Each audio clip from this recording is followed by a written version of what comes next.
समाचार अब तक, सत्य का साहस।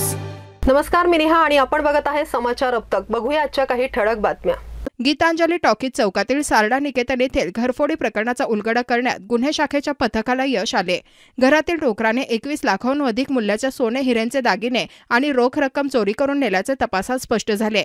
पोलिसांनी आरोपी राजा चौधरी याला पश्चिम बंगाल येथून अटक केली आणि 18 लाख रुपयांचा मुद्देमाल जप्त केला। सारडा निकेतनमध्ये राहणाऱ्या रितू अजित कुमार सारडा यांनी दिल्लीला मुलीकडे जाण्याच्या आधी बँकेच्या लॉकरमधून सोने हिरेजडित दागिने काढून घरातील अलमारीत ठेवले होते। 10 ऑगस्ट रोजी सकाळी त्यांच्या पतीने पैसे मागितले असता अलमारी उघडल्यावर 1.5 लाख रुपयांहून अधिक रोख आणि दागिने गायब झाल्याचे लक्षात आले।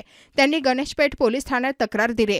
गुन्हे शाखा युनिट 3 आणि सायबर पोलिसांनी तपास सुरू केला। आरोपीचा मोबाईल बंद असल्याने फरार झाला होता, परंतु पोलिसांनी शोध घेत त्याला पश्चिम बंगाल येथून ताब्यात घेतले।